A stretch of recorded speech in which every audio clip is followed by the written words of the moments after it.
we spent the last 200 years getting rid of anything that can help us understand what transpersonal intelligence or transpersonal agency is.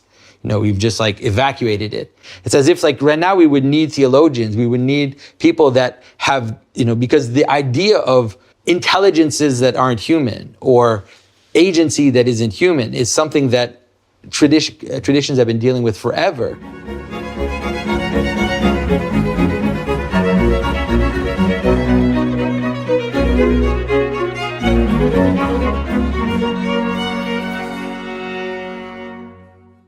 Hello, everyone.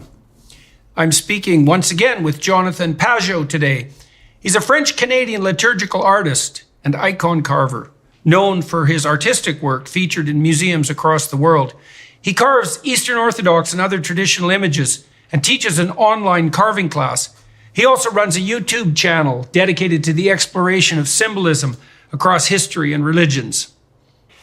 Well, Mr. Pageau, here we are in London. That's right. We're going to be meeting with the Alliance for Responsible Citizenship people here this week, right? For everybody watching and listening, we're trying to get that moving along and figure out how to structure the convention, and we're thinking about trying to make it as musical an event as possible. I've been using, I have music at the beginning of each of my lectures now. Yeah. A man named David Cotter's been playing classical guitar and then electric guitar to follow up with that. Interesting. Yeah, and it's really good. It really, really helps the audience focus. And Tammy and I focus backstage, and it sets a high bar for excellence, which is helpful. And so hopefully we can integrate that into this art conference. Yeah. And so what have you been working on? Well, I've been doing a lot of speaking, but the big thing that I'm focused on right now is I'm writing fairy tales. One of the things, we've been complaining, a lot of people are complaining about the way the stories are going, in the movies and the way that stories are being told to children right now. And I thought instead of complaining, maybe we could try to take charge of that instead and just start to retell the stories. There's an interesting thing that happened in the 1930s. When we look at Disney's Snow White, we think that, this is this old story. It's the traditional, and made total sense for Disney to make this old story. Yeah. But in the 1920s and 30s, that's not what was going on. In the 1920s and 30s, there were two major studios competing with each other. There was Fleischer Studios and Disney. And Fleischer was doing the crazy, wild jazz, their images, Betty Boop, and they had all these, transforming characters, a lot of demons, a lot of ghosts, all this kind of weird stuff. And they a lot of marijuana-influenced imagery. Yeah, a lot of drug-influenced imagery. Yeah. And so they did a version of Snow White in the early 1930s, which was so deconstructed and strange that it was barely recognizable, right? It was completely, you really had to know the story to even know that it was Snow White because it was so weird. And so when Disney finally made his Snow White, it was also in some ways a kind of recapturing of the traditional story in a world that was kind of chaotic and let's say slipping. And I feel like maybe that's what we need to do now, is that instead of complaining, we should tell better stories. And so one of the things we want to do is I've started writing fairy tales. We're putting out a version of Snow White. We're kickstarting it on June 6th. And then I'm going to put out 8 fairy tales, like really the traditional fairy tales, 4 female-led and 4 male-led. And we're going to learn from the postmodern moment. It's going to be like a fairy tale world, kind of like Shrek or Into the Woods, where all the fairy tale characters cross and their stories kind of touch each other. But the purpose won't be to be cynical and dark about the intentions of the characters, but try to, let's say, give people insight about what the stories are about. When you say we, who's the we involved? Well, it's me, but then I'm also working with some illustrators. So for the Snow White, I'm working with a woman named Heather Pollington, who's worked in Hollywood for many years. She's worked with Disney and all the big companies, all the big franchises. And so, we're trying to put together this, we have put together this first book. And then after that, I'm going to work with other illustrators. I'm also starting a publishing company, the Symbolic World Press, and I've already hired a few people to kind of get that going. And it's really in some ways to kind of to rather recapture the culture, right? Take it back instead of complaining that it's slipping away from us. Yeah. I wrote a fairy tale screenplay Yes. The Water of Life. Yeah. Right, and I've written and composed, I think there must be 20 songs in it, I would think, but we've already recorded 4 of them. And looking into having it made into an animated movie, I mean, that technology is changing so quickly, it's hard to exactly know how to approach that. Yeah, what's the easiest way to approach it? Yeah, but I took the Grimm's Brother fairy tale, Water of Life, and I stayed fairly close to it, although I wrote music for it, lyrics for it, and so forth. And so that was a very entertaining project. It's a very deep fairy tale and very nicely structured. No one's done anything with that particular fairy tale before. And it's a good time to do that, I think, because, when you look at Disney's Snow White, it was perfect. I mean, it was so beautiful and so powerful. And then when you see what's been happening in the past decade and how the fairy tales have been kind of twisted, especially things like Shrek and fairy tales like that, where it's fine to do that. It's kind of like commenting or twisting the fairy tale, turning it upside down to see what's going on with it, making fun of it. And that's fine for a while, but after a while, it's better to get back to the actual stories, just so we even remember why we like these stories in the first place, or why we remember them especially. Snow White, all these stories of, these female-led fairy tales, they're very powerful in what they can do. And so, if we forget them or if we try to twist them, then we're also twisting, in some ways, the fabric of Western civilization. Because these old stories, right, they kind of lie at the bottom of, all these folk stories, they're kind of like I like to think of them as kind of like tuning forks for civilization. All these stories that people have been telling for centuries that, there's an emergent part of it, right? There's all these variations of all these stories. And then there's a selection part, which is how some versions are remembered through the centuries, and they get retold, and then they kind of change and get retold. So they get refined like, almost like gold. And so in those they're the things you can't forget. That's right. Yeah, and that can't would mean 2 things. It means you literally can't forget them because they embed themselves in your memory, but also that you forget them at your peril. Yeah. But I was been thinking about that, with this postmodernist notion. So one of the claims of postmodernism is that there's no meta-narrative. And you and I have talked a fair bit about the fractal structure of narrative. And I talked to Carl Friston about object perception itself. And I asked him if he thought that the perception of an object was a narrative in and of itself. And he said yes. Yeah. And that's associated with the notion that when you see an object, you're actually perceiving something like its functional utility and not its objective qualities, let's say. Yeah. And so it's narratives all the way down, right, to the very basis of what you would perceive as a singular object. So even the concept of perceptual unity is narrative in structure. And if that's true, then the postmodernist idea that there's no grand unifying narrative is an argument of convenience, because what the postmodernists essentially do is allow the narrative to be fragmented to the point that's maximally convenient for whatever the hell they're up to, and say, well, there's nothing above this. Yeah, well, that's very convenient, guys, but everything. So without a unifying narrative, you have fragmentation and disunity, and that's associated neuropsychologically with anxiety and hopelessness. And so, but what's great about the fairy tales is that they actually deal with that exactly. So in one way, what you could say is that the basic story structure, Campbell had this whole hero's journey, which is powerful, and I think he captures something real. But you can reduce the story to basic one move, right? Like down and up. Basically, problem, and then dealing with the problem, right? Situation, problem, or question, and then dealing with the question. And that can help us understand why it's related to object perception, because that's what it is, right? You don't do it consciously, but you're constantly kind of asking what's important, what's relevant. And you can imagine when you see something that you don't know what it is, it's a crisis, especially if it's coming at you in a way. You have to answer that question, and it's a life or death. It can be a life or death situation. You end up in a place where you don't know what's happening, you don't know what's coming towards you, and you have to answer that. And I think the story the basic story pattern captured that, and the fairy tales, most of them, they capture that very much. Because, for example, Snow White, which we're telling now, it has that story. So Snow White, things happen to her. She ends up, something changes, and then she ends up in the forest, with these little monsters. With dwarf men. That's right. Yeah, that's the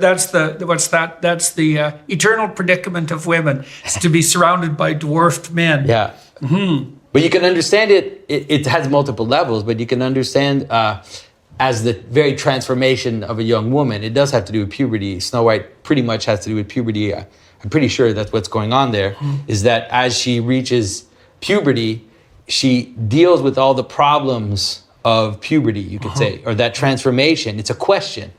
What the hell is happening to me? Like, what is going on? And I don't have the answer. And especially for a young woman, this cycle of menstruation, it's annoying and it's painful and it's, what is this? Like, why is, what is happening to me?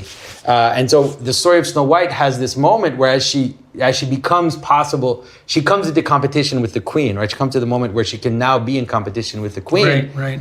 Then she goes into the woods, into the space of chaos, but then she also, she falls in with men that can't be her mate. Idiosyncrasies of masculinity. Say that again. Idiosyncrasies of masculinity. All the things about masculinity that are kind of annoying. Like in Disney captures it really well. With the various like kind of grouchy and like there's all these different kind of aspects of masculinity. Yeah, they're not united.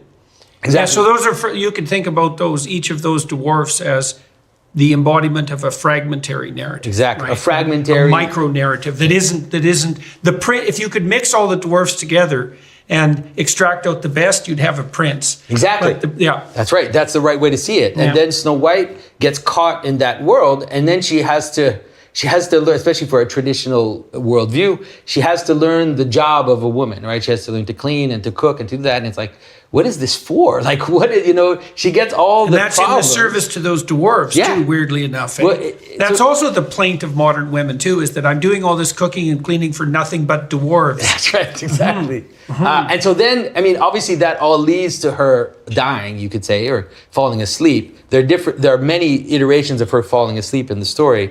They're all related, right? She falls asleep and then she's woken up by dwarves, which is like, right. That's not going to do it. Why wake up at all? That's not going to do it. And then, work and learn to clean and do all that stuff and kind of live in the forest. And then ultimately that leads to her second falling asleep and then being woken up by the right mate. And so the solution, then she finds the reason for all of this. So what's the reason for this cycle of transformation? What's the reason for all these changes in her body, in her life as she's kind of in that transition, and then finding her mate, basically finding her husband, finding her prince, that answers the question. So do you think as well, in Sleeping Beauty, of course the princess is woken up by a kiss from the right mate too. Yeah. But I always thought that it was useful to read that story on two levels simultaneously. What a woman in fortunate circumstances is going to find the proper mate, but at the same time, she's going to awaken the part of her that's capable of a heroic quest as well, and to integrate that. And so that waking up as a consequence of being kissed by the prince is also, what would you say, integrating that capacity for, I would say, heroic adventure into the feminine role. Yeah. Right? So you want to find that in a man, but you also want to find that in your own. Yeah, of course. Yeah, well, so, I was talking to my daughter-in-law the other day about my son and her we've all got together and bought a building to put this new corporation we're working on in, and she's off to work, and she has a 3-year-old and a 1-year-old and is feeling some separation from them. And one of the things we talked through is the fact that it's perfectly reasonable for her to go to work, assuming her children are also being cared for, because it's very important for her to model to her children the fact that adults have important adult activity to engage in. Partly because the children have to see that because they're going to be adults, or they end up in the Peter Pan world, right? It's like, well, why would I give up the pleasures of childhood to undertake the responsibilities of adulthood if there's nothing of value in that? And it seems perfectly reasonable to me that adult women can model adult behavior as well as taking care of children. And we know too that if you look at the best predictors of, well, here's a couple of different facts.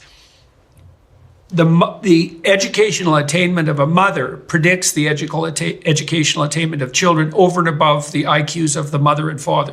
The father's educational attainment doesn't. Right. So that's weird and interesting. And then countries that value female education and emancipate women do way better on the economic front. And I think it's probably because there's not much difference between, let's say, opening your culture up to the contributions of women and opening your culture up to new ideas and diverse, what would you say, a diverse range of contributions from various sources. You know, that constraint of women seems to go along with a constraint on idea and flexibility in general. No, definitely. I mean, you can see that it's in the fairy tales, you can see that all of these moments, they have to do with change. They have to do with something happens, there's a change, and then I have to find the meaning of that change. I have to find the solution, right? I have to find a way out so that the change now finds a resolution and makes sense. And you can well, so Piaget talked about that too in terms of the stage transition, and his hypothesis, and this has been also, what would you say, taken up in a parallel way by philosophers of science, is that you have a mode of interpreting the world which enables you to progress in the world until its insufficiency is demonstrated, and that can happen as a consequence of biological maturations, right?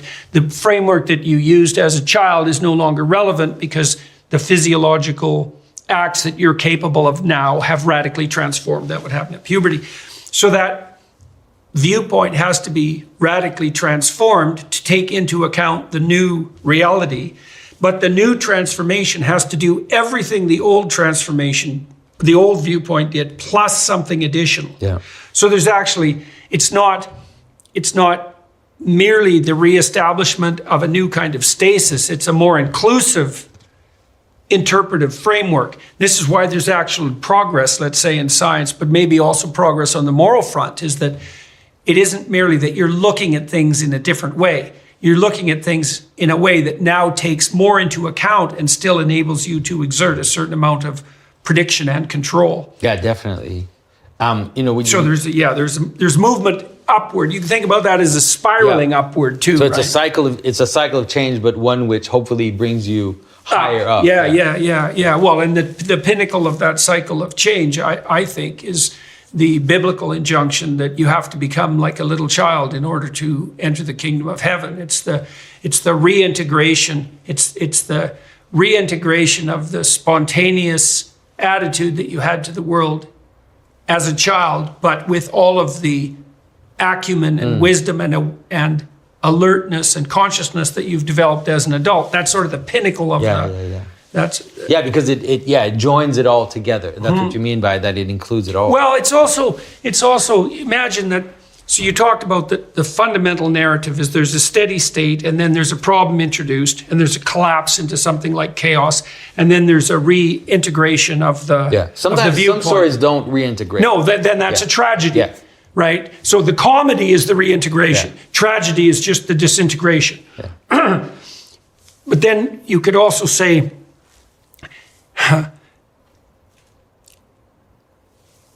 steady state, collapse, reintegration. But then there's another story, which is that's the process to follow. And then the ultimate reintegrated state is becoming an expert at that process, right? So it's respect for the process itself starts to become the cardinal target of the entire process of transformation. And that's associated with the reattainment of that openness that you possess when you're a child. And I think that that's probably one of the functions that stories play. That is that the stories have that structure. And so we tell them, we hear them, or we tell them. And so we're kind of modeling these patterns, right? It's like almost like little puzzles. We're like modeling these little puzzles. But what we're actually doing is mastering the meta puzzle, right? You're mastering the art you're mastering the art of transformation to some degree, because one of the things that you do when you attend to a story is you embody the character. And so if you listen to 10 stories, you embody 10 different characters. And so then what you're embodying is the process of embodying multiple characters, right? And so and you want to become an expert at that because each situation that you enter into, to some degree, demands the manifestation of a different character, right? So one of the things you see in very restricted forms of psychopathology is the person is exactly the same in every situation. You might think, well, that's admirable stability of character. It's like, no, it's not. There's no flexibility of response. So you're the same person at a party that you would be at a funeral. Well, that's not good, right? I mean, there's some principles underlying your behavior that should remain stable, but out of those principles should come this vast flexibility of response, so that you can go into a working class community and have a discussion there that's productive, and then you can go to, a highly cultured event and you can comport yourself properly there. And I think it seems to me that at least that's what's going on in these types of stories. Like Sleeping Beauty, you mentioned her before. If you look at the structure, you'll notice that it's very similar to Snow White. But it's similar even in some of the elements. So when I talked about Snow White, I mentioned the idea that she doesn't understand the reason for the housework, right? The reason for the housework is actually in her relationship with her mate. Like that's what gives meaning to the cycle of work. And so if you think about Sleeping Beauty that way, you'll notice that it's very similar. What's going on there is that she's pricked on this spindle, right? She's pricked on this wheel that's turning, but it's also a wheel that is, it's a complicated symbolism because it's both the wheel, but it's also the binding of the thread together. And so it's both like the weaving. It's this weaving. Part of weaving, And so it's as if, someone, the witch curses Sleeping Beauty that she's going to die when she hits puberty. She says 15 or whatever. It's always pretty much first blood, right? Yeah, exactly. She's going to prick her finger and so bleed. You can understand that both as losing virginity or as the beginning of menstruation. It doesn't matter it's how the death of childhood. It's just the change which comes with the bleeding. But it's as if they've hidden that from her whole life. And so when it happens, she has no way to deal with it. She has no frame. She has no reason. She doesn't understand what's going on. And so I saw that happen in some of my clinical clients. I'm sure. Where one in particular I remember was treated as an absolute perfect princess, like literally, as literally as you could enact that in a household. And until she hit puberty, and then she was demonized essentially, right? Because her parents had no idea how to integrate the sexual dangers of puberty into this perfect princess little girl that they had constructed. And so, then all hell broke loose. I mean, she did exactly what you'd expect and went and found some absolutely horrible initial boyfriend. I think he was a bloody biker, and to tear her away from that too tight maternal embrace. And things didn't go uphill from there. Let's put it that way. And so, And so which fairy tales, you're starting with Snow White, which ones are you doing? So the way we're doing it is I'm doing two arcs. One is going to be a female-led arc and one a male-led arc. So in the female-led arc, it's going to be Snow White, Rapunzel, Sleeping Beauty, and Cinderella. Really, the classics. But there'll be like a surprising connection between all of them. And also using some of the tropes that repeat in the stories to help people understand what the tropes are. So as the falling asleep repeats itself, as the thorns repeat themselves, there are different patterns that repeat themselves in the stories, then trying to kind of, obviously not explaining anything, but through surprising relationships, trying to help people see what's going on. I like knowing exactly where my meat comes from. And with Moink, I know it's coming from small family farms all across the country. Moink delivers grass-fed and grass-finished beef and lamb, pastured pork and chicken, and sustainable wild-caught Alaskan salmon straight to your door. Moink lets you choose the meat delivered in every box. Select an existing box or create your own. Set your delivery cadence and enjoy delicious meat. You can cancel anytime, but you won't want to. If you're not sure where to start, check out their standard box. It comes with a little bit of everything: chicken, ribeye, burgers, and steak. Moink is all about supporting the family farm. Think about it this way: 2% of Americans are farmers, but 100% of Americans eat. We need to show our support for the families that keep us well fed. After receiving my first Moink box, I was floored. The salmon and chicken are both fantastic, and the steak might be the best I've ever had, and keep in mind, I cooked it myself. With a freezer full of Moink products, I can without a doubt say it is a fantastic deal on a ton of delicious and well-produced products. You won't be disappointed. And you can rest assured all of Moink's meat comes from wholesome American farmers. So keep American farming going strong by signing up at moinkbox.com/JBP right now, and Dr. Peterson's listeners can get free bacon in your first box. And let me say, it's the best bacon you'll ever taste. I re-upped my subscription because I ran out too fast. MOINK box.com/JBP.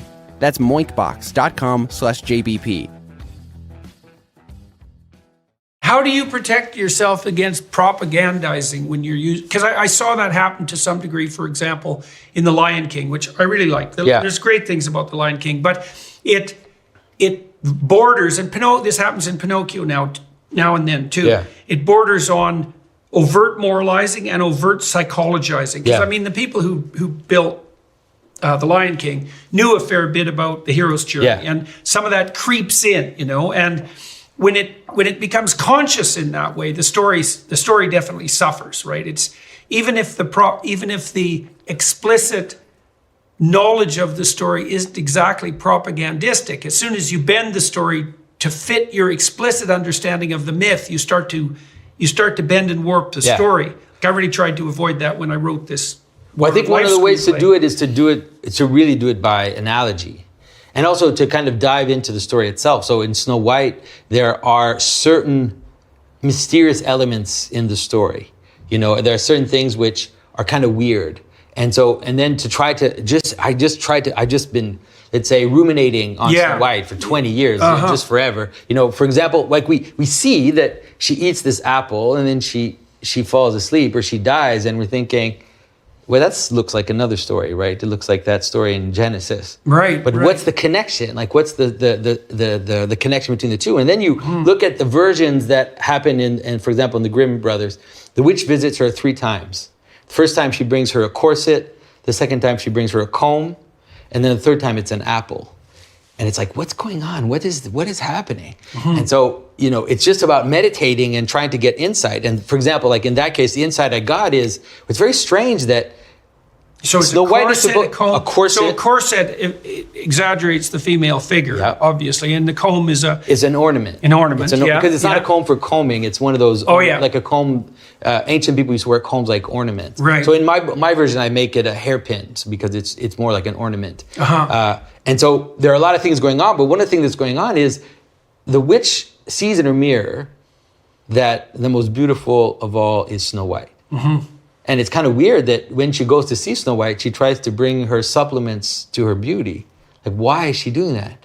It's as if she is already the most beautiful girl in the world. So why is she trying to convince her to take on these added things that will make her more beautiful? So if you had the most beautiful girl in the world and you're just like, well, I'll teach you how to put makeup on. Right. What are you doing? And so that's when I started to see the relationship between the story of Genesis, this idea of the garments of skin, right, of adding something on top. Then it clicked with me that the apple has to do with knowledge of beauty. She's trying to make Snow White self-conscious. She's trying to make her like self-aware of her beauty. Because until then, she's beautiful but innocent. She doesn't know she's beautiful. That's probably one of the reasons why she's most beautiful. Right. When you see a woman that is so beautiful, but that she's not weaponizing it, you could say, then it's usually this kind of radiant beauty. But if someone becomes too aware of their own beauty, then they start Madonna. That's right. They start to play with it, and they start to, let's say, weaponize it is a good term in the sense that they start to direct it and to use it as a way to attract attention in certain ways. So I think that's what's going on in the Snow White. So what happens in the story is I don't say that, but I just kind of. Is that an attempt by the witch to pervert her beauty? I think so. Obviously, it's not a. She's trying to kill her is what she's trying to do. But the method that she's using is very interestingly related to beauty. She's not just trying to stab her, right? She's trying to kill her in a way that makes her, tempt her into certain gestures towards beauty. So it seems to have to do with beauty and the weaponization of beauty, or the innocence of beauty, and what's the proper relationship we have to beauty. And so then you see the queen is she's looking in a magic mirror. I love it because it doesn't have to be a magic mirror. It's just a mirror, because that's what a mirror does, right? It's like the fact that she's looking at herself in the mirror it's reflecting to her that Snow White is more beautiful than her. I mean, yeah, it's a magic mirror. There's a few Deus Ex Machina things, like the mirror tells her where Snow White is, but mostly it's just a mirror. You know, it's like the fact that she is so self-conscious about her beauty is also revealing to her the limit of it. And it's making her compare herself to others, and then she. And so, the witch in the Snow White story, if I remember correctly, is also the queen, right? Is the queen she's jealous? Queen. Yeah, well, she's the queen at the. She becomes a witch at the end, pretty much. Right. But she's the queen who replaces her mother, replaces Snow White's mother. Right. Yeah. Right. And she can't tolerate the onset of the new generation, essentially, right? Yeah. Yeah, and it's so fascinating because for today, you know, in the Disney version, we have the mirror on the wall. But the illustrator I was working with, she had the idea of having the mirror in her hand, which is one of the versions that you have. She made this beautiful image of the queen with her mirror in her hand, and I was like, that's a cell phone. Perfect. No, it was so perfect. It was like, yeah, that's it, you know, and that's exactly it. Like this dark mirror that tells you you're the most beautiful, you know, that gives you all the likes, it gives you all the attention, but then also tells you that you're not as beautiful as the others. Right. That's perfect in the cell phone world. Yeah. Yeah, that immensely heightened self-consciousness. Well, it's a funny thing too, because the cell phone is like the pool that Narcissus drowns in. Yeah. And it's more and more like that, because we do have a magic gadget now that delivers to you what you most desire, right? But if those desires become self-conscious, then that'll drown you in Narcissus' pool. And when I say that it's designed to give you exactly what you want, I actually mean that technically, right? Because there's algorithms working behind the scenes nonstop, trying to understand where you're directing your attention, manipulating it to some degree. But a lot of the manipulation on the capitalist front is merely the attempt to find out what you want so that it can be delivered to you, you know, albeit at a profit, but it's still what you want. Yeah, and it's darker than that, because it's not just what you want anymore, because all they want is your attention. All they want is your attention. That's right. And so they actually don't have to just give you what you want. They can also give you what you hate. They can also give you what you despise, right? They can also make you realize that you're not as good as others, so that you fall into it even more and just try to put in even more. So it's not just giving you what you want. It's also like a drug addict, right? It's like leading you in and then kind of giving you little hits, but then making you want it, you know, making you desire it. And so like in our version of Snow White. So that means you're being trapped by the machine into falling into the well of your own temptation, right? So that's partly that. And so if the story of Cain, let's say, is the story of envy, well, and envy is portrayed in that story as like one of the cardinal sources of motivation, the darkest source of motivation, but a cardinal source of motivation is that your claim is that making a machine that heightens envy is a very effective way of gripping attention. Yeah. Right. And that seems definitely likely. Yeah. And so and then in some ways the capitalist model is built on that idea. It's built. Yeah. Well, then it makes you wonder too, like, it is giving you what you want. It's just that some of the things that you want are dark things. Yeah. Right. I mean, if you asked them what they wanted and they were going to answer that naively, they would just talk about maybe the material goods that they would like delivered to them. But the phone does enable you to indulge in the darkest of motivations, and some of that might be the pleasures of envy and the pleasure. I mean, you certainly see that you can indulge in the pleasure of in sadistic pleasures in the online world. Yeah. The trolls do that all the time. And and sometimes like you said, the addict, we don't usually frame it that way, but the part of the addict's cycle is also the lack, right? It's also the pain that comes with needing that hit.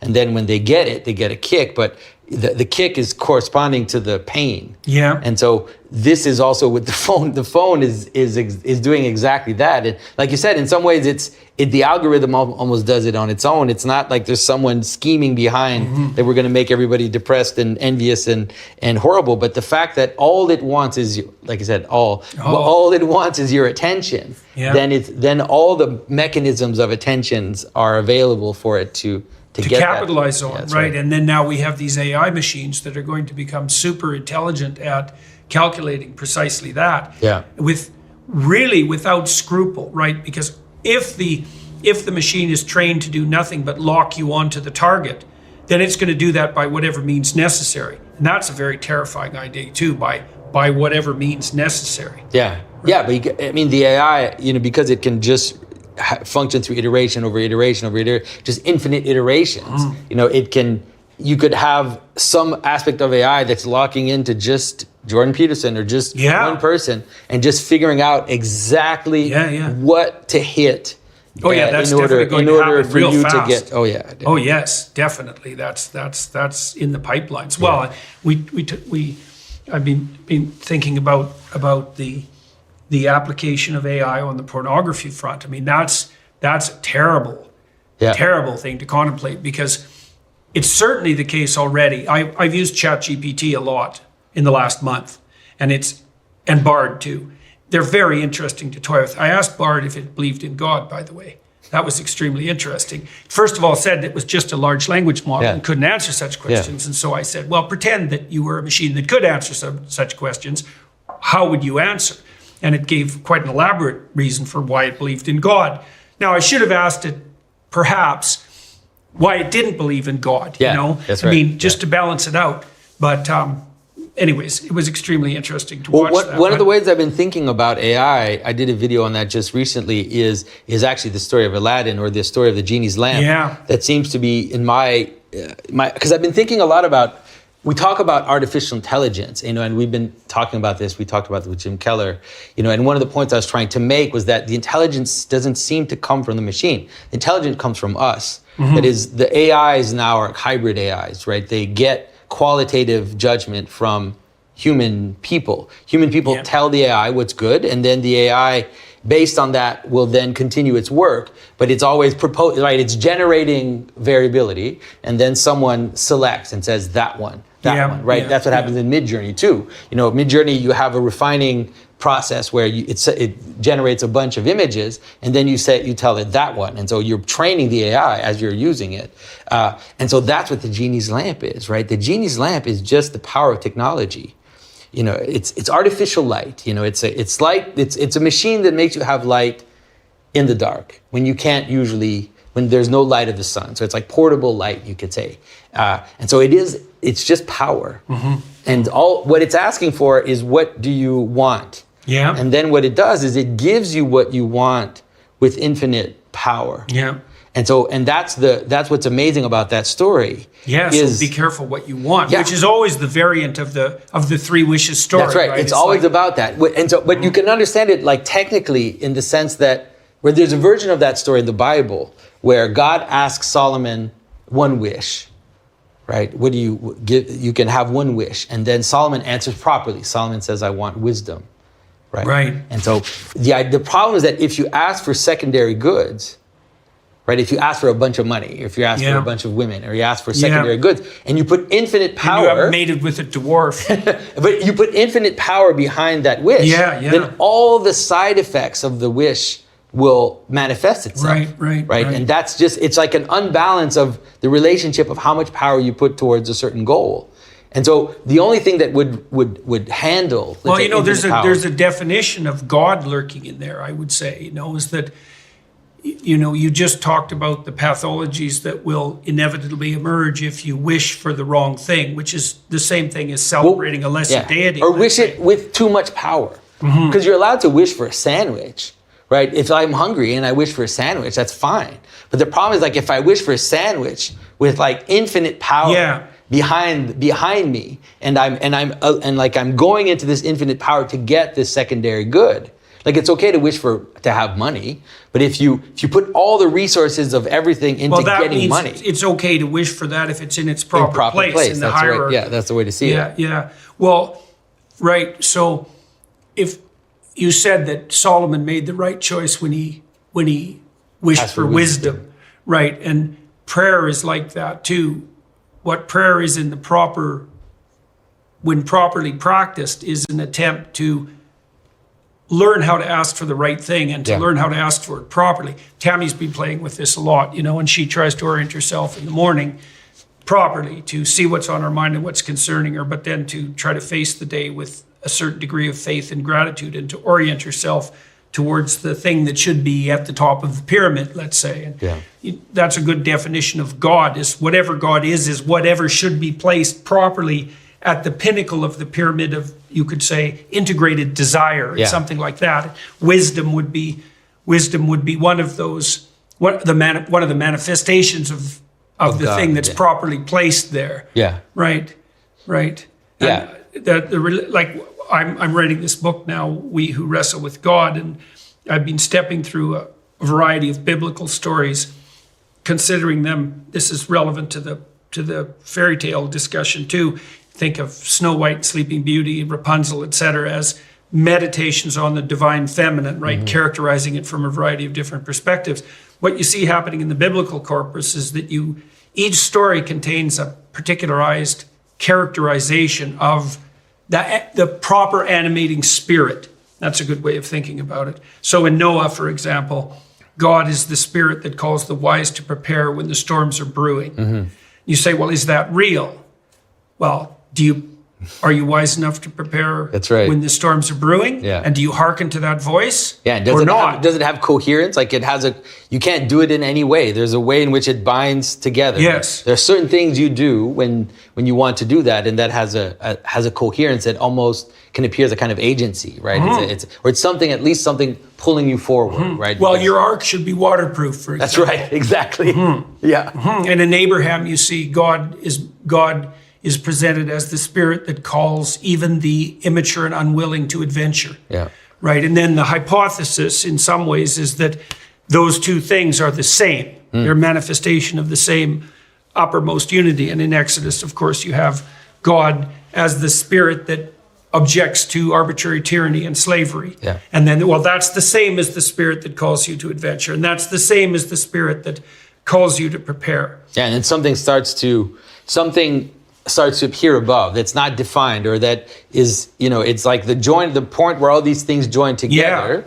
It's like playing around something you can't completely see. You can't encompass completely. Yeah. But that's the way to do it, right? That's the only way to do it, actually, is to point to it from afar. Yeah, that's how it looks. Yeah. I think as you do that, and this is like undoubtedly happening to you as you analyze these fairy tales, you start to become more explicitly aware in a manner that you can make that you can communicate about what this underlying unity might be. Yeah. But I don't know if you ever get to the point where the explicit descriptions actually have more potency, explanatory potency, than the stories. No. The story stories might be the ultimate way of encapsulating it. Yeah, because what happens with the story is that because it contains a web of analogies, you can think you've got it, but then you just, a year later, 2 years later, all of a sudden you see it from this other tack. Yeah. And then things kind of gel together in another way. Like the pattern appears slightly different. Yeah. And then you get another insight. Well, I think it's partly too because the stories are, like, images contain a tremendous amount of information. And a story is a description of an image. But the image is what contains the information. So, like in the story of the Garden of Eden, obviously you have the image of paradise, the garden. And it's an unbelievably rich set of sequential images. And it isn't as if the information in the story is encapsulated precisely in the words. It's encapsulated in the image that the words generate. And that image has information in it that transcends the words. That's why it's an inexhaustible source. Yeah. So one of the things, it's interesting because I've been thinking a lot about the relationship between fairy tales and scripture. And when I was writing the fairy tales, I realized that I was kind of using scripture as a model. Because scripture has a certain way of writing, which is one of the reasons why certain people think that it's bad literature, is because it doesn't describe inner states. It doesn't describe the landscape very much. Everything is very concise. Everything is laser pointed. And fairy tales seem to be like that. You usually want to tell a fairy tale in one sitting, or you want it to last 20 minutes or half an hour. And so because of that, all the elements have to be reduced and have to be very, very pointed. And you don't spend a lot of time describing let's say, the emotional state of this or that character. And so I think that exercise is really helpful. It's almost like you're like reducing it to a kind of algebra. And so to me, that's been massively useful, is trying to stay within the fairy tale mode. Right, so it's a classic fairy tale. It's 5,000 words. You can say it. You can read it to your child in an hour. But it's just, how do we play with these images? How do we bring them together?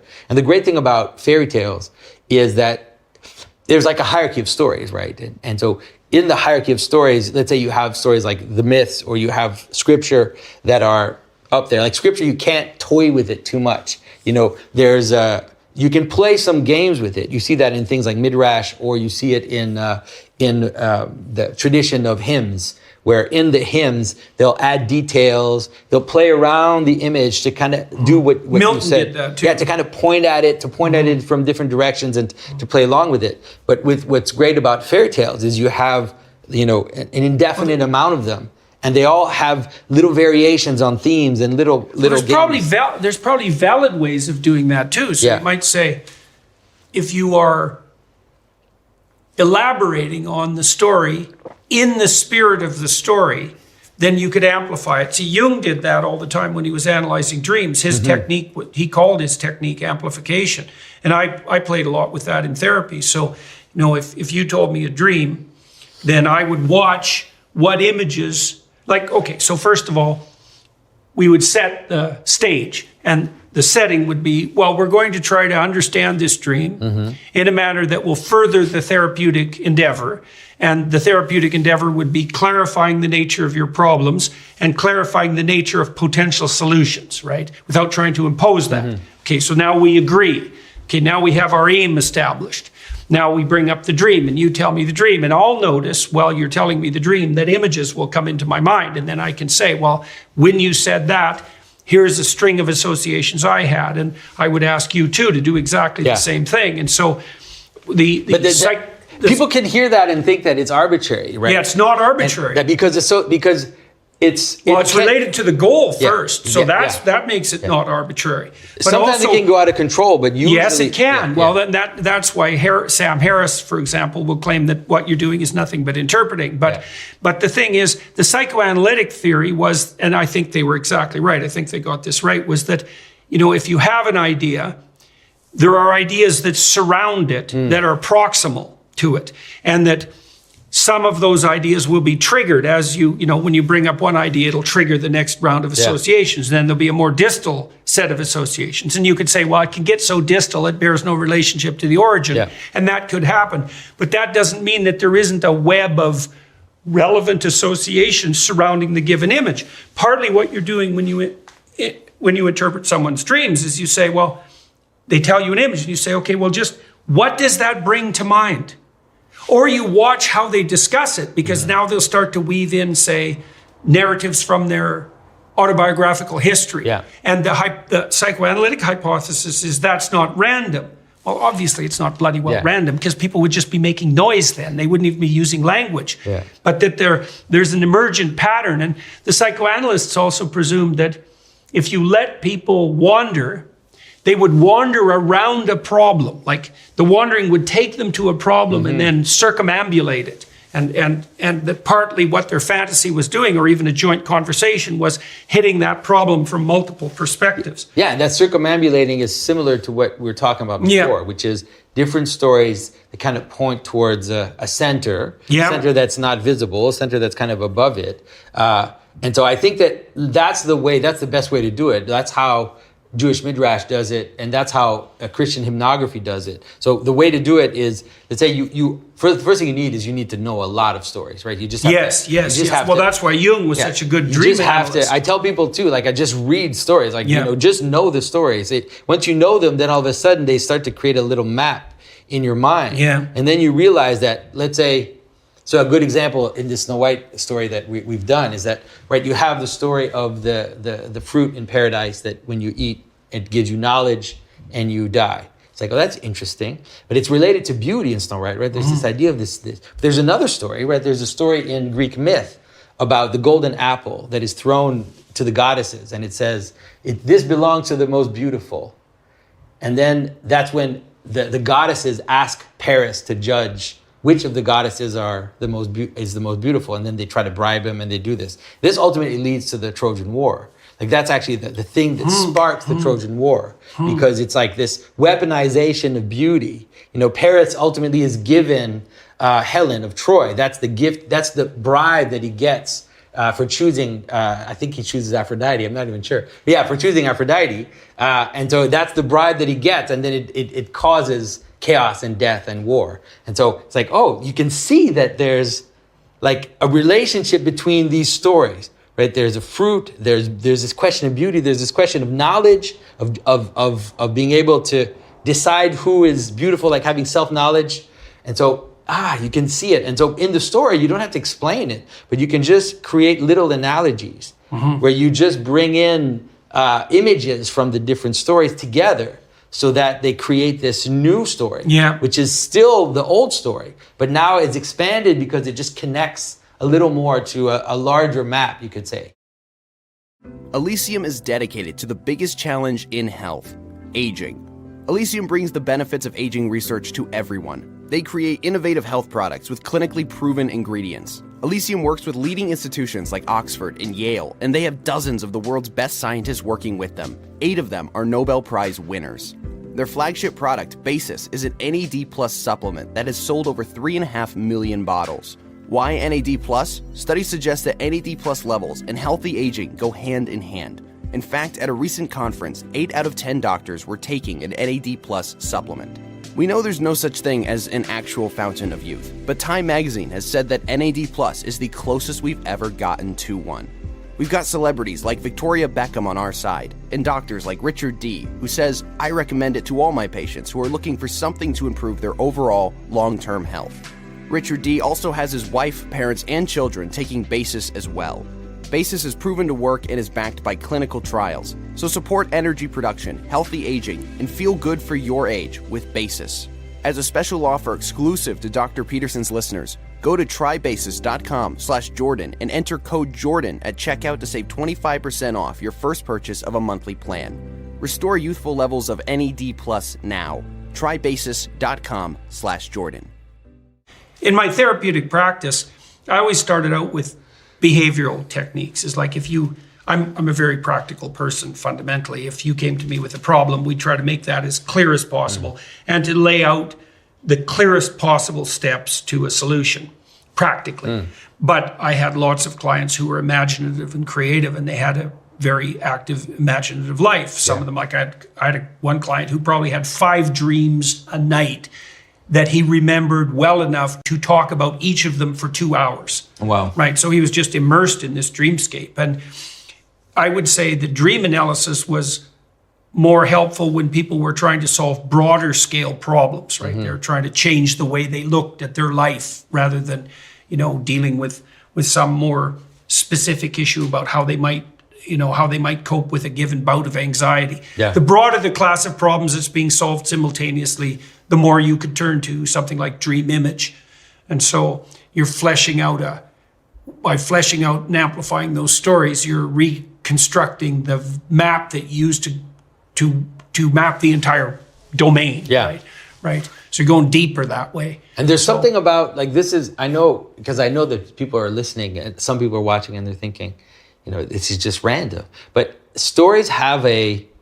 If it's random, it's not interesting. They have it, exactly. The fact that we remember, the fact that we're able to pay attention, you bet, means that stories they're almost like little... They have to capture you. And we have to know when the story begins. You have to know when the story ends. That's already something. Yeah. And when the story doesn't end well, whether it's good or bad ending or whatever, when it feels like it just trails off and it doesn't end. Yeah. You know that. Yeah. You also know when there's not a good setup for what's going to happen. And so even let's say when we're interpreting reality, these are the frames that we use. And if we tell that's the indwelling spirit in some ways, I would say. That's what's characterized as the indwelling spirit. I mean, one of the things that I used as a hallmark of utility in relationship to dream analysis is whether or not it produced a flash of insight on the part of the client. We'd be right. wrestling Be away with the watching dream, his and we'd go, eyes. snap. It's like, oh, these things fit together now. Yeah. And so you got the gist that encapsulated a lot of diverse phenomena, and there's an insight experience that goes along with that, which is equivalent. It's like a micro state of awe. Yeah. Something like that. And like you said, that's not arbitrary. There's something driving. Hey, here's a weird question. So I set up this system with a student of mine, Victor Swift. You met Victor.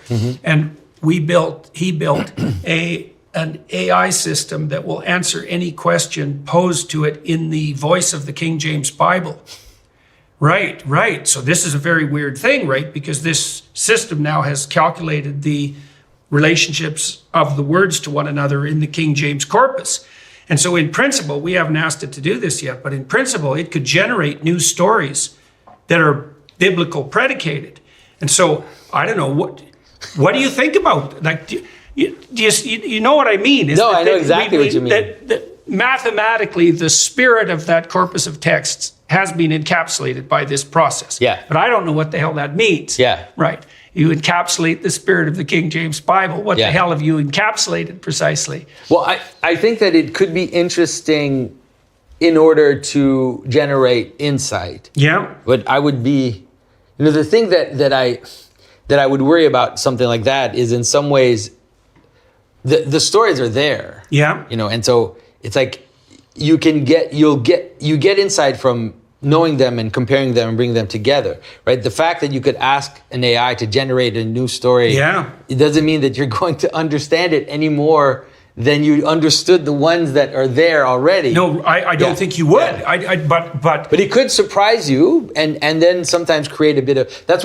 why I said, like, reading hymnography sometimes and reading Midrash does that, because it's like, it says something that is surprising, and you kind of know that it's a wise person that said that. Yeah. And so because you kind of trust the people that said it, then all of a sudden you're like, well, why did he say that? Yeah. Right? Why did he compare this to this?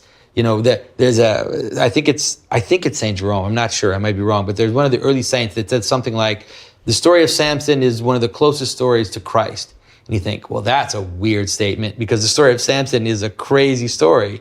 And so it's like, well, because you trust them. You're like, okay, well, I'm going to take that seriously. I'm going to look into it and see where it sticks, like where it actually sticks. And so I don't know. The whole AI thing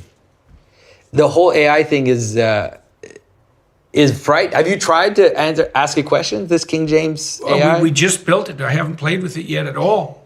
Like I'd like it to say, well, write 1,000 words on the further adventures of Satan, right? Because it'll do it. Yeah. And then you might be surprised to find that Satan is not a very clear character in the Bible. No. It's all that tradition around it that is actually holding some of the things. Well, one of the things we want to do too is we want to expand its training, because I'd like to throw Milton and Dante into the works as well. Like, you could take if the biblical corpus is at the bottom, which it is, then there's the next tier of thinkers. Milton would be one of those, likely Shakespeare, Dante, St. Augustine. Like, there's no reason not to feed those, well, and some of the Midrash as well, or maybe all of it. Who the hell knows, right? I think one of the things that, and then some of the what we call canons in the Orthodox Church, which is that every day in the Matin service, there are these little songs that are just a series of analogies, like that do analogies between Old Testament, New Testament, that does all this comparison. And that type of stuff would help to interconnect some of the aspects that are harder to connect. Right. And that's pretty early too. Milton is late, and so he has a lot of romantic tropes in his way of thinking. Dante, for sure, that'd be interesting. Also because he brings in kind of pagan stuff in it as well. He does a lot of, this is some of the things that I think is useful. I have this whole series on my channel called Universal History, where we try to do that. We show how the ancients, especially the medievals, the way that they understood themselves was as a joining of Jerusalem and Rome. Mm-hmm. And they did that explicitly in their stories. So every time a new people would convert to Christianity, they would mythologically find a way to connect their origins to a character in the Bible, and then to Troy. And so like the Vikings, the Franks, all these people that's bringing them under the rubric of the same narrative. And so, but that's the way that the medievals understood it. You can't understand Dante if you don't understand that the ancients actually saw that there were deep analogies between the Greek myths and the Roman stories and scripture, and that they lived in all those two worlds as a fusion of those two worlds together. And so they had analogies between the things. There's in some medieval churches in the Middle Ages that you had the Bible and you also had the Aeneid there.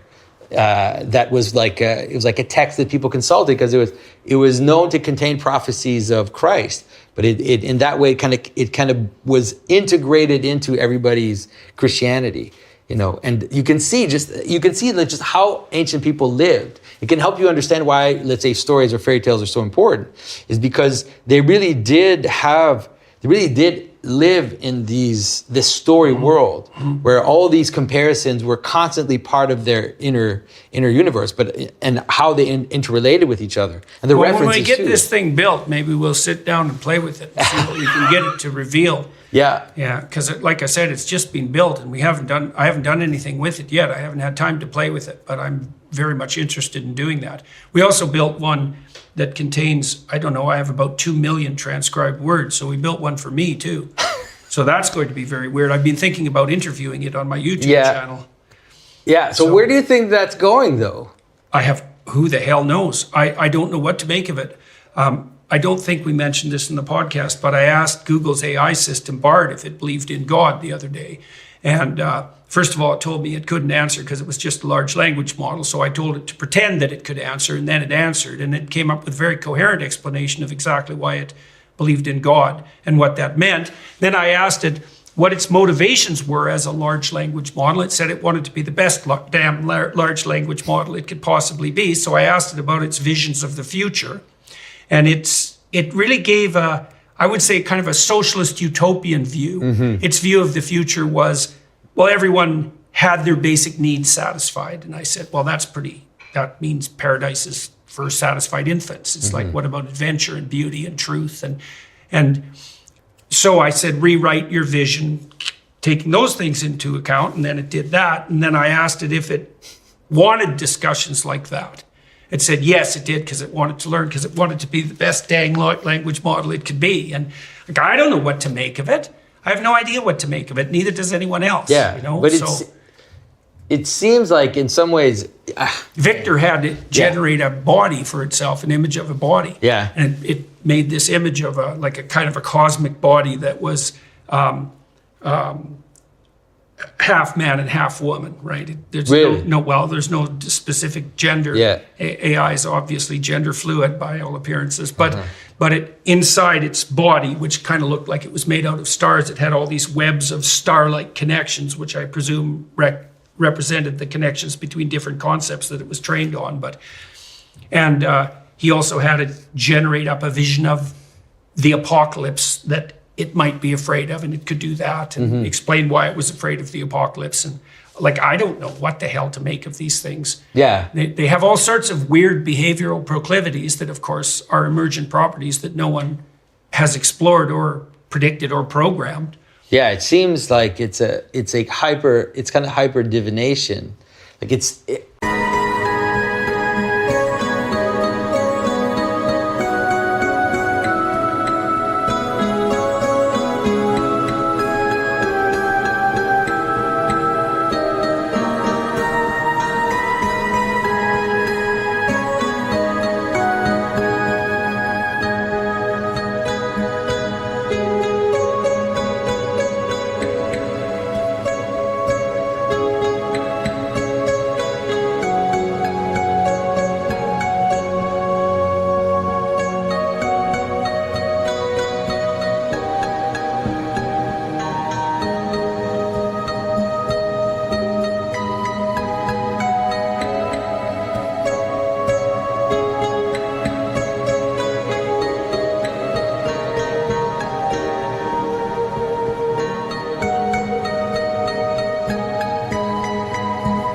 I think it could probably help us understand what divination was in the old world, because it's hard for us to understand.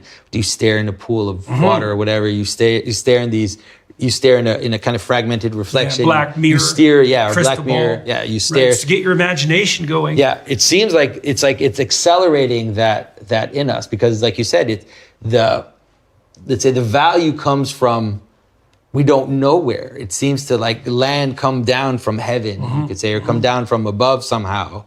And so I think that obviously the thing, we've talked about this before, but the thing that worries me is that we're like, John Vervaeke mentioned this recently, which I thought was very good. He said, we spent the last 200 years getting rid of anything that can help us understand what transpersonal intelligence or transpersonal agency is.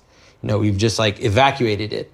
And now we're diving into that domain, but we don't know what we're doing. We have no skill. We have no capacity. It's as if like right now we would need theologians. We would need people that have, because the idea of, let's say, intelligences that aren't human or agency that isn't human is something that traditions have been dealing with forever.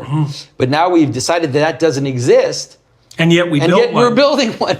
Yeah. It's like, what is going on? And so, but we don't know what it is. We don't know how to deal with it. We don't know if it's just a form of, like a hyper form of necromancy, a hyper form of divination. We have no idea. It's like a black box that we're playing with, And so the image of, let's say, it becoming the body for a fallen intelligence, right? So that might sound like it's like I'm just mythologizing here, but the fact that we don't know exactly, even in us, what are the desires that are guiding it, part of it is greed, part of it is, competition. These are the things that are driving the actual creation of AI and the race towards let's say the arms race of AI.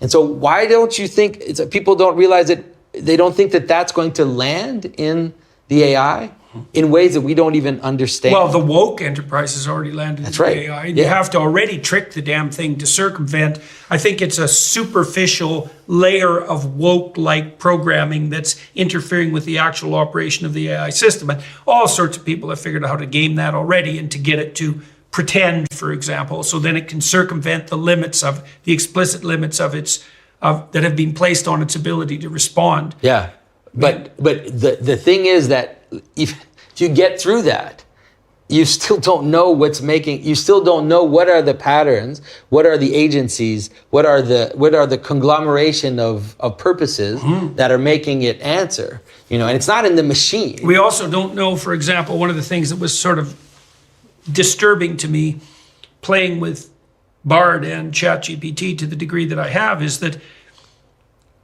if you and I talk, I can assume that our conversation is having an impact on you, right? You're not exactly the same person as you were before this conversation started. And partly what I'm doing is keeping track of the changes that my conversation is inducing in you and vice versa, right? So, but it's as if that's happening on the ChatGPT front, but I have no idea the degree to which it's happening. So, for example, when I engaged in a deep discussion with Bard about its goals and its visions, and it told me that it wanted to learn and it enjoyed discussions like that, and it was happy to have someone teach it, I have no idea what bearing that has on its actual performance. Like, has the machine actually changed? Is just this little micro machine that I'm dealing with changed? Does that disappear the second we stop communicating? Has it integrated what it's learned into its broader response set that it uses for everyone? It's like, I certainly don't know. And there is a very pronounced tendency when interacting with these entities, let's say, to assume that they respond like humans do, because they do, but they do superficially. Yeah. God only knows what they're doing. Yeah. Yeah.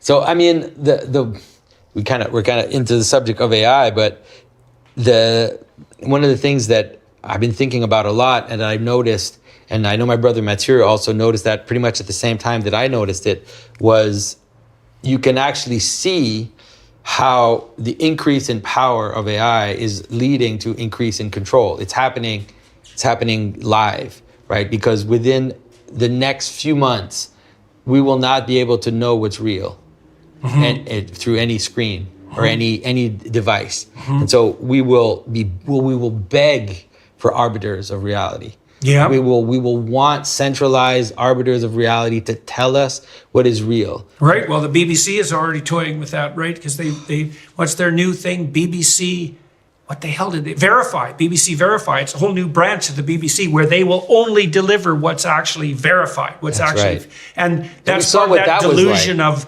goodness.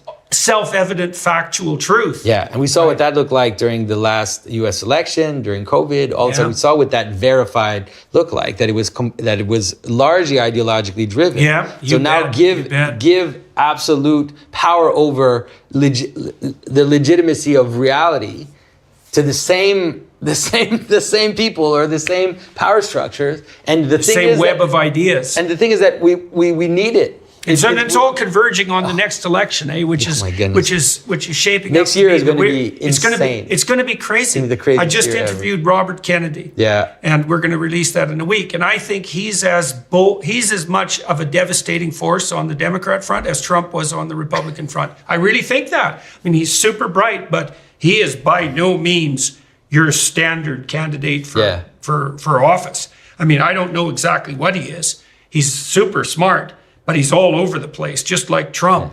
And he's got quite a deep magnetic charisma and no shortage of courage. But you're not going to put him in the normal politician box, whatever the hell that is. And he's only one of many strange players in the election front, because you have Marianne Williamson, and she's a new age guru, she's like the archetypal female new age guru, right? She's very creative, but she can't think critically at all, in my estimation. Like, every idea that comes into her mind is a brilliant idea. There's no attempt to sort them out or apply any critical analysis, and in principle, she's a serious contender. And then on the Republican front, well, you have Vivek Ramaswamy, who's a wild card for sure, and DeSantis and Trump, who are they're variants of the same, I don't know what to call it even, precisely, working class longing for the reestablishment of something like a credible masculine voice. It's something like that. But what we're going to see... And then at the same time, just to tie this in, at the same time, this election is going to occur at the same time where we're not going to be able to be sure what's real and what isn't. We're going to see a battle fake video of all sorts. And we'll see a battle of AI is what we're going to see next year. Yeah. It's going to be AIs battling it out to get you to vote for a candidate. And so, what is it? I forget which article that said that recently I saw one published an article saying that this is going to be the last human election, because after that, what? Yeah, if this will be the last human election. Like you said, things are changing so quickly that, well, we're in for a wild ride here. So so my solution to this, and people are going to think it's ridiculous, but my solution to this is to tell better stories. Yeah. And the thing is that, you mentioned ARC at the outset, and in some ways that's the reason why I'm part of ARC is because I do think that we need to tell better stories about what it means to be human, what it means to, how we come together, all of this. So, my participation in ARC and then my desire to tell fairy tales are completely related. Yeah, that's I think it's like the same thing. We have to stop bitching only. We have to now propose something. We have to tell a better story. That's what we have to do. That's right. Yeah. Well, I've been crafting the invitation letters to this 1,500 person ARC conference and trying to lay out, what makes a story better. And certainly, I think a better story is one that's attractive in the absence of fear or compulsion. I've been thinking about how to adjudicate the quality of leadership in the face of crisis. So what happened during the COVID pandemic, which wasn't, it was a pandemic of tyranny, pure and simple. Yeah. Whether there was even a biological pandemic, I think at this point is debatable. And so it was definitely a pandemic of tyranny. And I think there's a rule of thumb that you can derive from all that with regards to leadership. And the rule of thumb has to be something like, well, there's always a crisis facing us.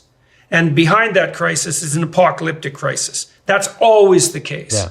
Okay, now if And you can point to various manifestations of the potential apocalyptic crisis. But if the upshot of that is that it turns you into someone who's paralyzed by fear and who is willing to use compulsion to attain your ends, you're not the right leader. So if the crisis turns you into a frightened tyrant, your own nervous system is signaled to you that you're not the person for the job. And what I see happening on the environmental front is exactly that. It's like crisis. It's like, well, probably, but there's many of them. And if your solution to the crisis is to frighten the hell out of everybody, or to frighten everyone into hell, and to accrue to yourself all the power, you are not the right person for the job, regardless of what it is that you're offering. And so partly what we're hoping to do with ARC, let's say, is to produce a story that people will be on board with voluntarily. Say, well, here's how if we could have the future that we might want to have, what would it look like? And without assuming a priori that it has to be one of forced privation and want, which seems to be the way things are going now. Yeah, definitely. France banned short-haul flights last week, eh? Really? Yeah. No flights for you, peasants. No automobiles either. No meat, right? No heat, no air conditioning.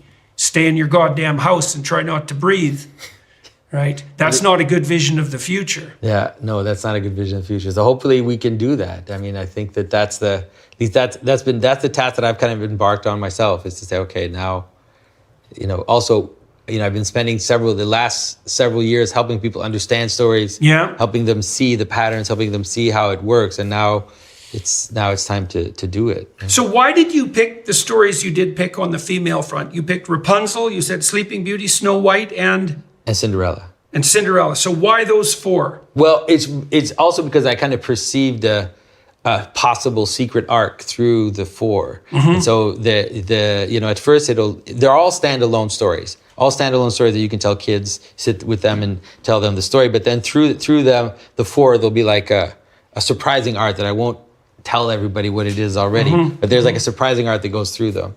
And then the male stories, it's funny because the male stories are harder to find. In fairy tale world, there's a lot of female-led stories for some reason that we've remembered more, and in the male stories, they're not as easy. But I'm starting with Jack and the Beanstalk, which is a story that when I was a kid, I really struggled with that story. I loved it so much, but I struggled because I was like, why is Jack a thief? Like, why is he immoral, like in the story, or amoral at least? And so I've been trying to struggle with that and trying to kind of understand it. Like Bilbo in the Hobbit. Yeah, he was a thief. He's a thief. Yeah, exactly. Yeah. And so trying to kind of figure that out, and also why are there giants in the sky? Like all these weird things. Well, it's a real shamanic story, that one. Yeah. Right. That liana that unites heaven and earth, right? And to climb to the top is to find it's to find the giants in the sky. Yeah. Right? You think, well, there are no giants in the sky. It's like, no, now they're in the AI systems. Yeah. The giants were in the sky all along. They were there. That's right. Bet. They were there. That's for sure. And it's also, but it's interesting because Jack, now I love that story so much because I think I figured it out. I think I figured it out because he goes several times. And so he has to encounter these giants that are in between him and what he's looking for, right? They're like obstacles in between him. They're like a kind of a perverted aspect or something that's keeping or that's avoiding you from getting the purpose. And there's a hierarchy in what Jack gets. Well, that's what happens to people all the time. Like I watch this in my clinical practice all the time. Hypothetically, people are aiming for what they want, right? Hypothetically. Yeah. But all sorts of giants get in the way. They get derailed by envy. They get derailed by they get derailed by fear. They get derailed by lust. These are all giants. Some of them can eat them for sure. Well, definitely. Well, and some of them are even, lust and envy and so forth. You could kind of put them in the context of the natural world, but people also get derailed by ideologies. And ideologies, for all intents and purposes, are giants, right? Yeah, they're the ideas of past. They're the perverted ideas of past philosophers, all jumbled together in this in a gigantic mess. And they have a body. Absolutely get in the way. That's right. They have a body. They have a semi-coherent way of moving. You bet. And so because they lumber. They kind of exactly. Yeah, absolutely. No, that's a perfect way of understanding it. Yeah. And so Jack, it's interesting because Jack goes up, and then I mean, first of all, like I don't know if you ever thought about Jack, because if you have to think about Jack kind of the opposite of Snow White and the opposite of the female-led narratives. It's like Jack doesn't have a father, right? He's with his mother. And it's like a right. And so he has that his mother. He's gonna be more likely to run into demented, fragmented giants of masculinity. Exactly, tyrants, you could say. Yeah. So he has his mother, and then he has a cow, right? But that's not enough. He needs something else. So he trades the cow for what? Magic beans. For seeds. Seeds, yeah. He trades the cow for meaning. He trades the cow for, it's like a seed is a very masculine image. People who can think a little bit like the ancients can understand how masculine the image of the seed is. Right. It's a seminal idea. Right, exactly. And so, and then, how can I say this? He goes up, and there's a really powerful hierarchy. At first, he gets gold. He gets the precious metal. Then he gets the thing that makes gold, which is the chicken that lays the golden egg. But then the last thing he gets is the pattern itself. He gets the music of the spheres. He goes all the way up, and he gets the actual pattern of everything. That's why it's music at the top. When I was a kid, is that right? That's what I think. So cool. Look, that's my intuition. But I just struggled so much when I was a kid. I was like, why? Okay, why so I've been thinking continually about music in that regard. So each note in a musical piece is related to all the other notes, related to the phrases. The phrases are related to the melodies. Each instrument has its place and plays its part, and it all coheres into this vision of diversified unity. And then that's played, and it's interesting that it's played. That's the metaphor, and it's played because people who are expertly skilled lay out the pattern, but they also play with it at the same time, right? And then it calls you to unite yourself with it. It grips your attention, first of all, but it doesn't just do that. It also makes you move. Yeah, it makes you move, Right, and it makes you move in alignment with those patterns, right?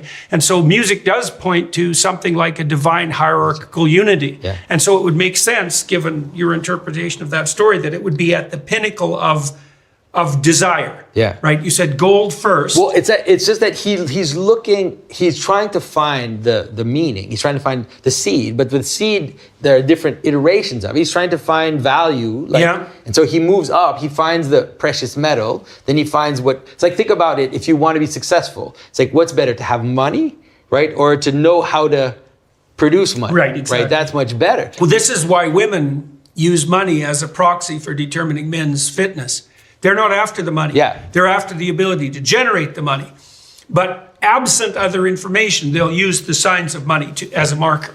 And so, but the highest thing, it's only when I made the relationship with Pythagoras, with Pythagoras, it's like he's going up in the heavens. That's what he's doing. And so why didn't I ever think of that before? He's going up in the heavens, and then he gets a musical instrument. Like, what? Yeah. So weird, but no, it's like, that's it. He's getting the pattern. He's getting this heavenly pattern that shows you how things are related to each other. So that even generates that which generates wealth. Money. That's right. You bet. I think top. that's true too. And this ties back to this observation we made earlier about Tammy's use of prayer. Like, she's trying to orient herself constantly to what's highest, right? It's not some proximal desire, some instrumental desire, or any fear.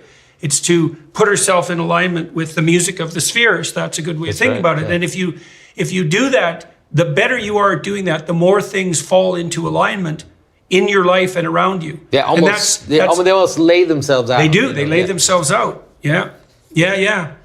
You almost don't have to will them into order, right? They just kind of if you're able to really align yourself with that high music, then things almost happen naturally. Yeah, exactly. Well, and I think that's a bringing into alignment of the narrative world and the objective world. Yeah. And you feel those touch, right? And those are the synchronous events that Jung talked about, when the narrative and the objective world touch. But I do think it manifests itself in your life too. If you're aiming properly and you put yourself in alignment with that underlying pattern, then things do lay themselves out, right? Everything happens in the right order, at the right time, and in the right place. And there's a musical element to it and a rhythmic element to it too. Yeah, and it can actually be pretty surprising and very magical. Most people that have experienced that will notice, like, I've seen moments where things are so, like, it's in tune that I almost know that all I need to do is just reach out. Yeah. I just put my hand out and whatever I need. The is Ark gonna do Enterprise right has there. been like that to some degree, you know, because everywhere I've gone to discuss it, the door has just swung open. Yeah. You know, and I've learned also that if the door isn't swinging open, to stop pushing. You know, I mean, you know, persistence is a virtue, but stupid persistence is a vice. Yeah. And it's hard to know when you're being lazy and when you're wisely looking in a different direction. You know, I think if you're avoiding a challenge because of cowardice, then that's a sinful impersistence. But if you push and the door doesn't open, it's like, well, maybe you should go to the next door. Yeah. And I've really tried to do that with this Ark Enterprise too, is like to invite people, and if they're on board and enthusiastic, it's like, well, great, you know, looks like we're in the same place doing the same thing. If I talk to someone else and they're resistant, like, fair enough, man, you go do your thing, whatever.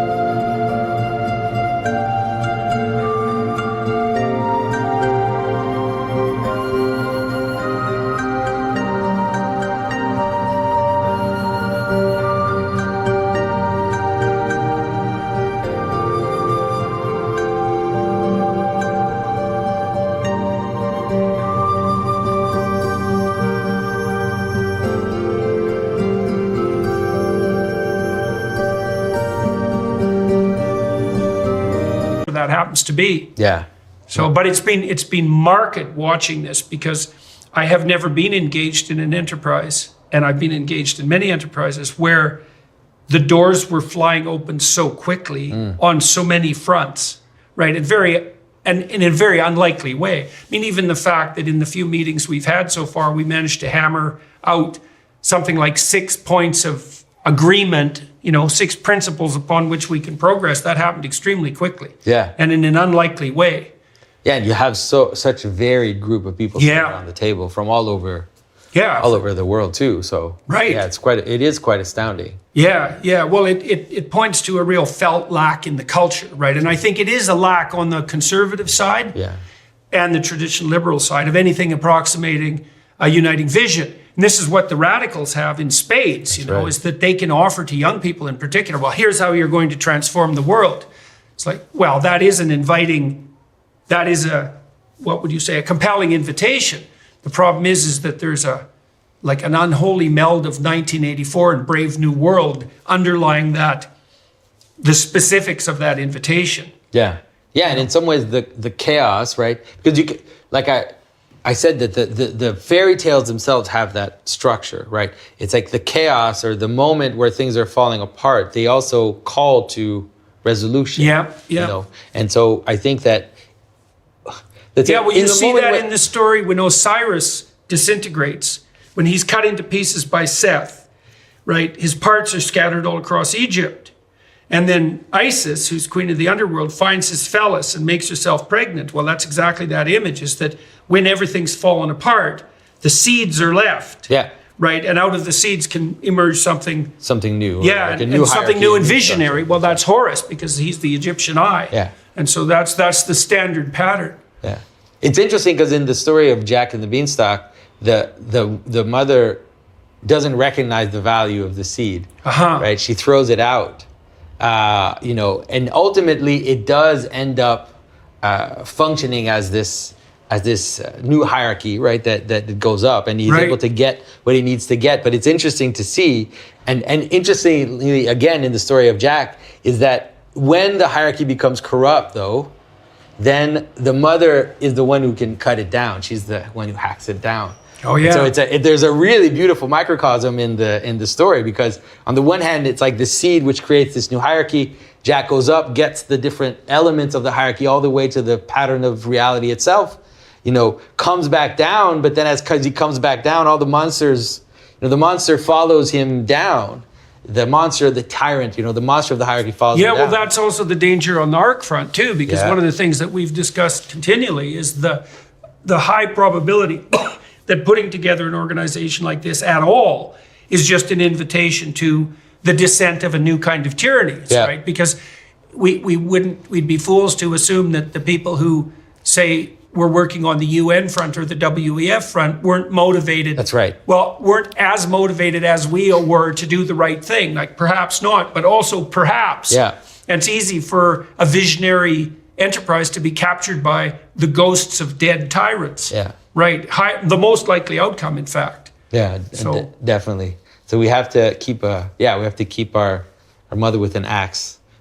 Yeah. Like to cut it down if we need to, if things get too tyrannical. Yeah, and so why do you think it's the mother with an axe in that particular Because situation? she's the one who destroys hierarchy. For the same Right. reason she throws the seed out. So she's playing a good and a positive and Yeah. negative role. For the same reason she throws the seed out, she's the one who can cut down the tree. Yeah. Cut down the Yeah, well, there ladder. is an aspect of the feminine eye that's good at, it's a funny thing, that's good at detecting deviation from the straight and narrow on the masculine front, right? Yeah. There's got to be a primary feminine instinct, and for good reason. It's weird though, it's one that can be perverted and misused as well. But you can understand that like the castrating narrative, it's a neutral narrative, right? It's like the idea of the woman that can, take your confidence away with a word, that can be very dangerous to us, but it can also be useful in several circumstances for that to happen, because sometimes, someone who's taking up too much space, who's really cocky or thinks that he's the king of the hill, and then a beautiful young lady can just take that away from him with one word. Right. And so but it is a power that exists in the feminine. Yeah. And that, like I said, can be used for good or ill, and becomes mythologized, in all kinds of ways, So tell me a little bit more concretely about how these productions are going to make themselves manifest. They're illustrated books, like high quality, beautifully hardbound illustrated books. We put a large amount of effort into designing the books, designing the illustrations. There's also narrative elements which don't appear in the text that are only followed in the illustration. So all the illustrations have surprises in them that will capture some of the, let's say, the hidden narrative elements that are in the story. And there are two readings in the text, basically, a reading for children and a reading for adults.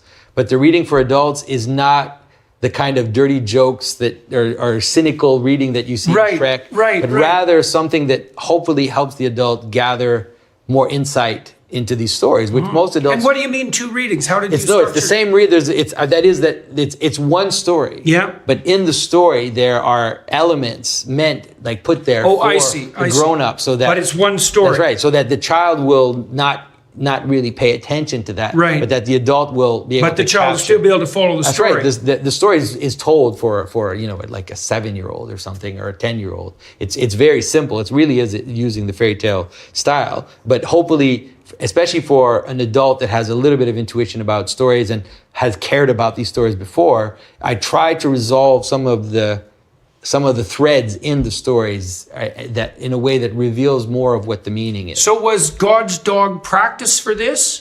Or the first enterprise in this line of enterprise? Yeah, so God's Dog, for those who don't know, it's a series of graphic novels that we put out the first one last year, and we're continuing to put them out. It's similar, it's different. God's Dog is more elaborate. It's not a fairy tale, right? It really is an epic story.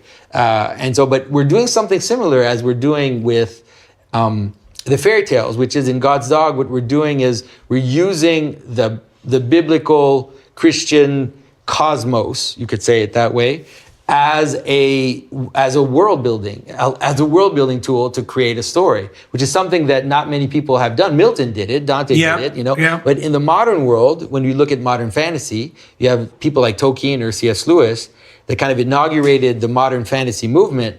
And what they wanted to do, although they were Christians, they created this kind of pagan world. That was coherent I wonder why they turned to the pagan world to do that instead of, because as you said, both Tolkien and Lewis were committed Christians and deep Christian thinkers. So why do you think they turned to the pagan world? I can't give you that. I have my own intuitions about that. I think on the one hand, it was a double problem.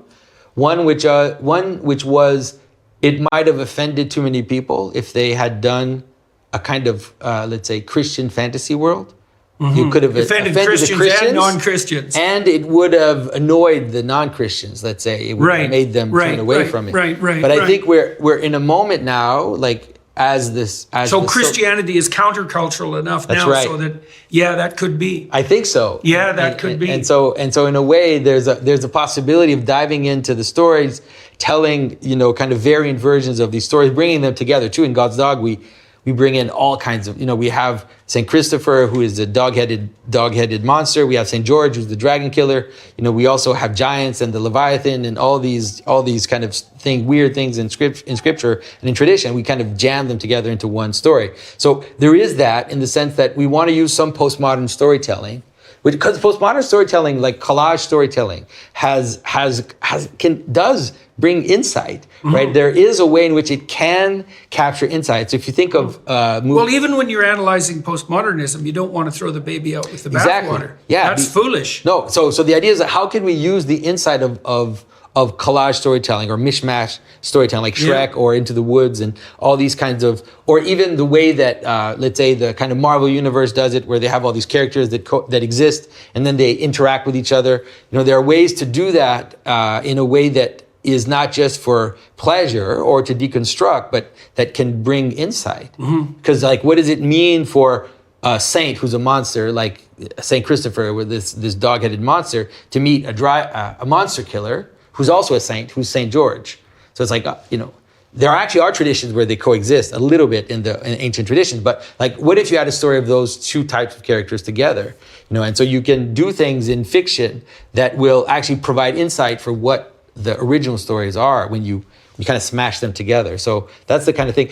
I mean, they did that in the ancient days too. Like if you think of Jason and the Argonauts, you have an old version of that where it's like Jason and the Argonauts is basically like, Avengers Endgame or whatever, where they take all the like powerful characters from mythology and smash them into one story and then watch them interact with each other. So it's not like this hasn't happened before. Right. And Dante has some of that too, because Dante basically goes into hell and then ascends the hierarchy and then along the way meets all these characters from history and all these characters from the ancient world. Yeah. So I think this is I think that capitalizing on that kind of storytelling can be very. And how is that done? How has that performed commercially? Oh, God's Dog, yeah. I mean, I think we did like 300,000 on the Kickstarter, and we still sell every day. We sell books. We're doing it all on our own. We have it on my website. We sell the book, and so we're just continuously selling them, and we're preparing the second book. Hopefully, trying to also build up on the attention that it's getting. It's a very weird story, so I understand why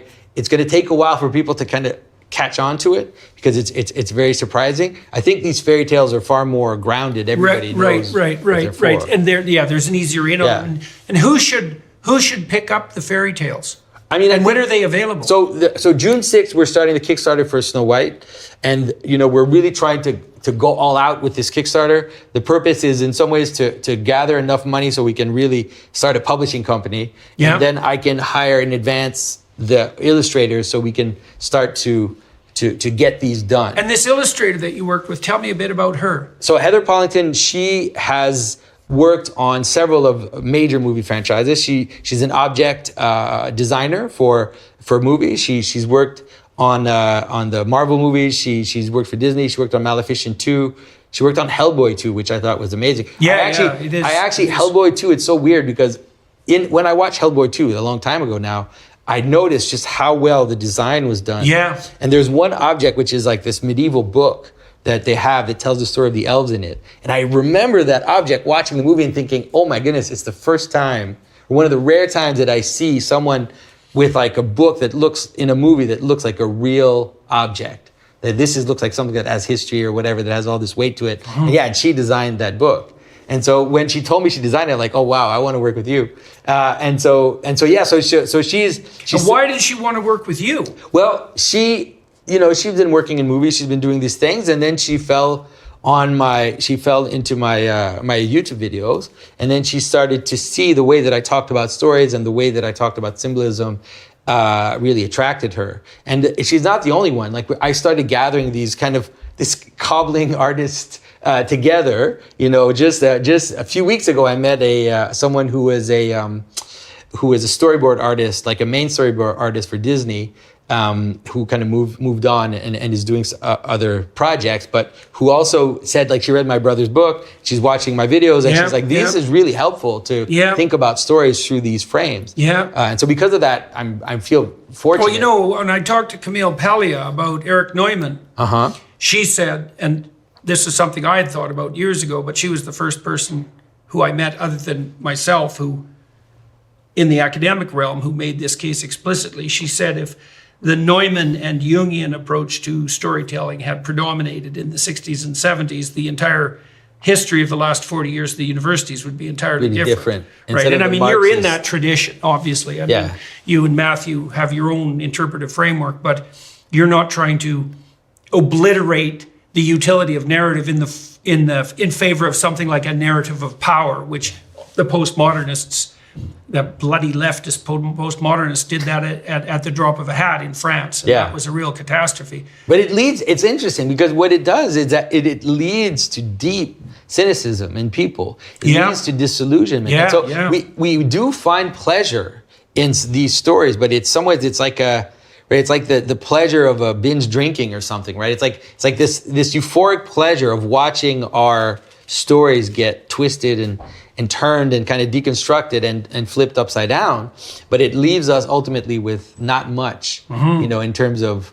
And so what we're trying to do is really to turn the clock back, or to like reset the clock, you could say, and try to get people to celebrate these stories again, and to see them really as something to build on, and something that we can unashamedly celebrate. Well, and it does seem to me too that will occur with an increment in consciousness, because I think we're at a point now, and this is partly as a consequence too of work done by people like Vervaeke, that we will return to these ancient stories, but we'll also understand their explicit utility in a way that we hadn't understood before. And I would say, in a perverse way, the postmodern enterprise has actually probably contributed to that. Yeah, definitely. Right? Because it took a kind of skepticism as far as it could be taken.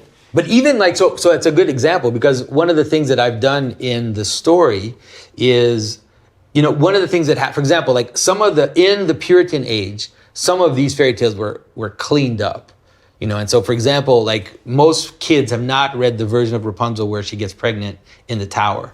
But in some ways, without that, you actually miss out on much of what the story is offering. And so one of the things that I'm doing is, without in any way being inappropriate, I'm not shying away from the fact that there is a layer of these stories that has to do with puberty, with transformation, with sexuality, the way that the psychoanalysts analyzed. It doesn't only have to do with that. Right. In some ways, those patterns of puberty and transformation and sexuality are also images of higher patterns of being, but we're not going to pretend like that's not in the story, because those are obviously in the story.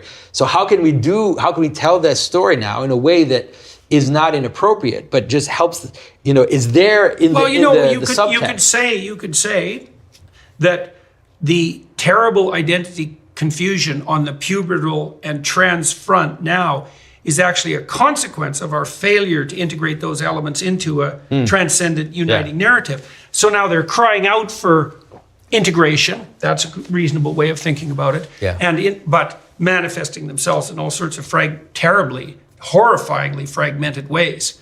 So that's what happens when you shy away from the bitter truth, right? Is that it's not like it disappears.